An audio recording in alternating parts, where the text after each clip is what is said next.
একাদশ শ্রেণীর ভূগোল দ্বিতীয় অধ্যায় পৃথিবীর উৎপত্তি থেকে আমরা প্রথম পর্বে 34টি এমসিকিউ সমাধান করব। তাহলে ফার্স্টে তোমরা দেখো, ফার্স্টের প্রশ্ন, গ্যালাক্সি হলো অসংখ্য নক্ষত্রের সমাবেশ, অসংখ্য গ্রহের সমাবেশ, অসংখ্য নক্ষত্র রাজি, গ্যাসমুন্ড, ধূলিকণার বিপুল সমাবেশ। তোমরা এখানে সি অপশানটাই করবে তোমরা সঠিক। তাহলে গ্যালাক্সি হলো অসংখ্য নক্ষত্রপুঞ্জ, গ্যাসপুঞ্জ ও ধূলিকণার বিপুল সমাবেশ। 2 নম্বর, সূর্য নক্ষত্র কোন গ্যালাক্সিতে রয়েছে? তাহলে আমরা যে গ্যালাক্সিতে বসবাস করি সেটাতেই রয়েছে। আকাশগঙ্গা গ্যালাক্সির মধ্যে আমরা বসবাস করছি, তাহলে সেখানেই রয়েছে আমাদের সূর্য। তাহলে 2-এরটা তোমরা সি অপশানটা করবে। আকাশগঙ্গা নিকটতম গ্যালাক্সির নাম কি? তাহলে আমরা বসবাস করি আকাশগঙ্গা, ঠিক আছে। আমাদের নিকটতম গ্যালাক্সির নাম হচ্ছে আন্দ্রোমেদা। এইটা। সূর্যের আনুমানিক বয়স কত? 500 লক্ষ বছর, 5 কোটি বছর, 500 কোটি বছর আর 5000 কোটি বছর। তোমরা সঠিক অপশানটা করবে 500 কোটি বছর। তারপরে 5 নম্বর বলেছে সূর্য গঠনকারী উপাদান হলো, সূর্যের দুটো যে উপাদান হচ্ছে, একটা হচ্ছে হাইড্রোজেন আর একটা হিলিয়াম, যেটা ডি অপশানে তোমার দেওয়া রয়েছে। আইএইউর ফুল ফর্ম হচ্ছে ইন্টারন্যাশনাল অ্যাস্ট্রোনমিক্যাল ইউনিয়ন। কোথায় দেওয়া আছে তোমরা দেখো, ইন্টারন্যাশনাল অ্যাস্ট্রোনমিক্যাল ইউনিয়ন, দেখো বি অপশানে দেওয়া আছে। তাহলে 6-এরটা তোমরা করবে বি এরটা। 7 নম্বর এখানে দেখো বলছে আইএইউ বর্তমানে বামন গ্রহের সংখ্যা করেছে, আইএইউ হচ্ছে 5টা। কোনটি বামন গ্রহের অন্তর্ভুক্ত নয়? সেরেস বামন গ্রহ, প্লুটো বামন গ্রহ, হাউমেয়া বামন গ্রহ। তাহলে 9 কোনটা? বুধটা হচ্ছে বামন গ্রহ নয়। তাহলে 8-এর তোমরা করছো বি এরটা। কোন গ্রহটি আগে ছিল প্রধান গ্রহ বর্তমানে বামন গ্রহ? সেটা হচ্ছে প্লুটো। আগে ছিল প্রধান গ্রহ, বর্তমানে হচ্ছে প্লুটো বামন গ্রহ। তারপরে তোমার 10-এর এখানে দেখো বলছে পৃথিবীর উৎপত্তি সম্পর্কে গ্যাসীয় মতবাদ হচ্ছে ইমানুয়েল কান্টের। ইমানুয়েল কান্ট দেখো দেওয়া আছে তোমার বি অপশানে। 10-এর বি অপশানটা করবে। কান্টের গ্যাসীয় তত্ত্ব অনুসারে পৃথিবীতে সৃষ্টির আদি পর্বে বস্তুর কণাগুলো শীতল ছিল, শীতল ও গতিশীল। এই যে অতি শীতল, 11 অতি শীতল ও গতিহীন ছিল। 12টা কান্টের গ্যাসীয় তত্ত্ব অনুযায়ী নীহারিকা হলো কি হলো? নীহারিকা বলছে এটা যে এক প্রকার নক্ষত্র, গ্রহ নক্ষত্রের সমন্বয়, কুয়াশার ন্যায় নক্ষত্রমুণ্ড। 12-এর এই সি অপশানটা।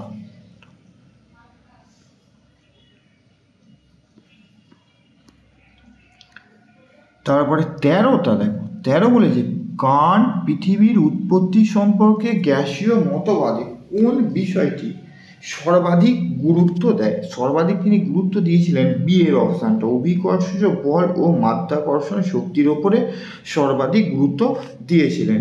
14 কি বলেছে? পৃথিবীর উৎপত্তি সম্পর্কে কোন ধারণাটি নিউটনের মাধ্যাকর্ষণ শক্তির ওপর প্রতিষ্ঠিত? এই যে একটু আগে বললাম কান্টের গ্যাসীয় যে মতবাদ পৃথিবীর উৎপত্তি সম্পর্কে, পৃথিবীর এইটা। তাহলে ডি 14 হচ্ছে ডি অপশানটা করছে তোমরা সঠিক উত্তর। 15 বলছে পৃথিবীর উৎপত্তি সম্পর্কে জোয়ারি মতবাদ, জোয়ারি মতবাদটা পৃথিবীর হচ্ছে জিনস অ্যান্ড জেফ্রিস, হচ্ছে বি এ অপশানটা। জিন অ্যান্ড জেফ্রিস কোন দেশের বিজ্ঞানী ছিল? ইংল্যান্ডের ব্রিটিশ বিজ্ঞানী, ওরা ছিল ব্রিটিশ বিজ্ঞানী। এখানে ইংল্যান্ড দিয়ে আছে, ইংল্যান্ডটা করতে হয় ব্রিটিশ বিজ্ঞানী।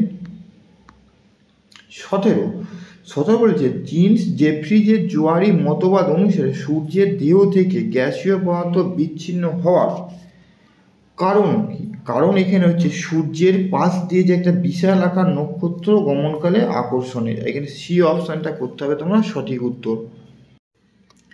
তারপরে 18টা বলছে জিন জেফ্রিজের জোয়ারি মতবাদ অনুসারে সৌর দেহ থেকে বিচ্ছিন্ন গ্যাসীয় পদার্থের আকৃতি কেমন? অনেকটা দেখতে কিসের মতো? অনেকটা দেখতে পটল বা মাকুর মতো। 18-র এ।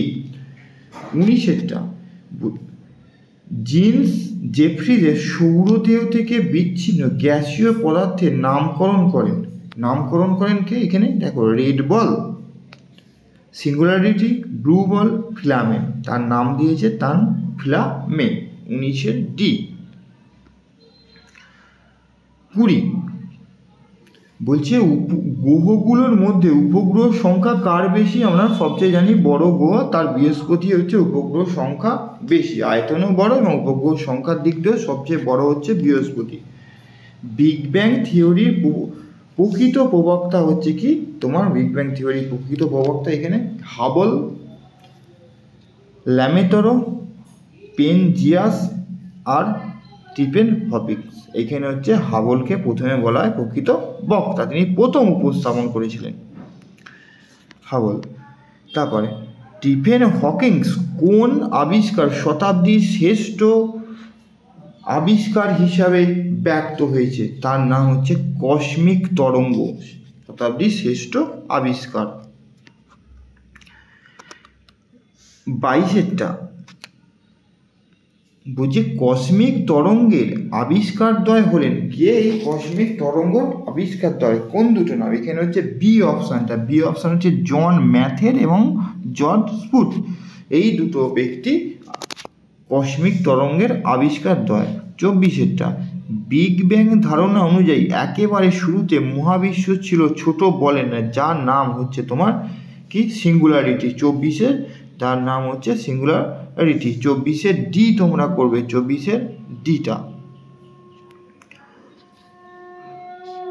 তারপর শুনছি বিগ ব্যাংয়ের ধারণা অনুযায়ী গ্যালাক্সিগুলো পরস্পর থেকে দূরে সরে যায়, তাকে বলা হবে রেড শিফট, তাকে বলা হবে কি বলা হবে? Red shift. বিগ ব্যাংয়ের ধারণা অনুযায়ী একেবারে শুরুতে মহাবিশ্ব ছিল প্রবল উষ্ণ ছোট বলের নয়। এখানে 26 তোমার বিয়ের অপশানটা করতে হবে সঠিক। তারপরে universal natural history and theory of heavens, এর রচয়িতার নাম হচ্ছে ইমানুয়েল কান্ট। ইমানুয়েল হচ্ছে কান্ট হচ্ছে এর রচয়িতা, তোমার 27 সি অপশানে করতে হবে ইমানুয়েল কান্ট। 28 এখানে বলেছি universal natural history and theory of haven পুস্তকে পৃথিবীর উৎপত্তি সম্পর্কে কোন তত্ত্বটি ব্যাখ্যা করা হয়েছে? ইমানুয়েল কান্টের গ্যাসীয় মতবাদ, আমরা আগে পড়েছি, এখানে এই অপশানটা। নেবুলা বলতে কি বোঝানো হয়? নেবুলা বলতে বলা হয় গ্রহের সমন্বয়, গ্রহাণুপুঞ্জের সমন্বয়, নক্ষত্রপুঞ্জের সমান। এখানে সি অপশানটা তোমার 29 সঠিক উত্তর।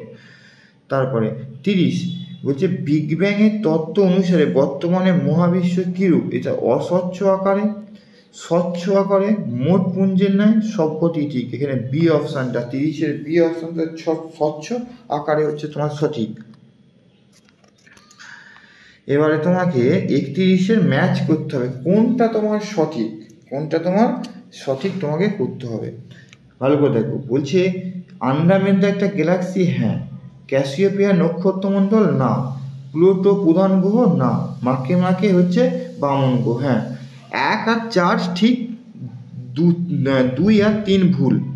1 আর 4 সঠিক, 2 আর 3 সঠিক নয়। এখানে 31 সি অপশানটা করবে সঠিক উত্তর। 32 একেবারে বলছে গ্যাসীয় মতবাদ হচ্ছে জিন্স অ্যান্ড জেফ্রিজ, প্রথমেরটাই ভুল। গ্যাসীয় মতবাদ তো কান্টের। জুয়ারি মতবাদ হচ্ছে কান্ট, এটা ভুল। বিগ ব্যাং থিওরি হাবল, আর মাধ্যাকর্ষণ শক্তি নিউটন। তাহলে প্রথম দুটো ভুল আর শেষের দুটো হচ্ছে ঠিক। বি,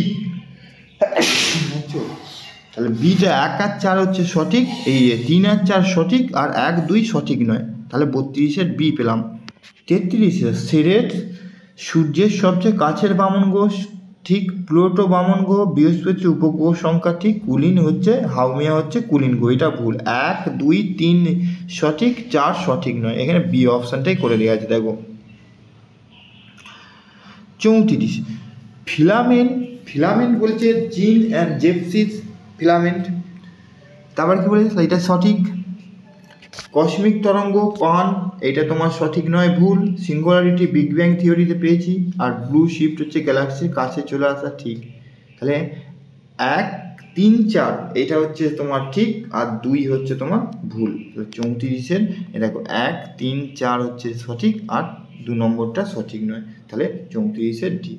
প্রথম পর্বে 34টা MCQ বিভিন্ন ধরন আলোচনা করা হলো।